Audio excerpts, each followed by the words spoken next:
हाय, good morning. स्वागत आहे तुमचं आपल्या यूट्यूब चॅनलवरती.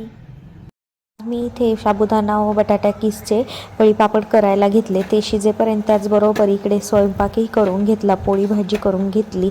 काल उडीद डाळीचे पापड लाटले होते, तेही 5 मिनटं उन्हाला सुकवायला ठेवले. ते बटाटा व पळीपापडचं सारण शिजलं होतं, तेही टाकून घेतले.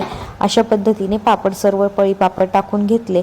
सकाळची सर्व कामे झाल्यानंतर मी आवरून जवळच शुक्लेश्वराचे मंदिर आहे, तिथे दरवर्षी महाशिवरात्रीनिमित्त शिवलीला अमृताचे पारायण केले जाते व 7 दिवस सप्ताही असतो. इथे विविध प्रकारची कीर्तनं, हरिपाठ, भजनं वगैरे दिवसभर कार्यक्रमाची दिनचर्या चालू असते. मीही पारायणाला बसले होते. महादेवाचे दर्शन घेऊन पारायणासाठी मी सभामंडपमध्ये येऊन बसले. पारायण वाचून झाल्यानंतर मी दुपारी घरी आले व घरी आल्यानंतर उपवास असल्यामुळे दही खिचडी खाल्ली. बस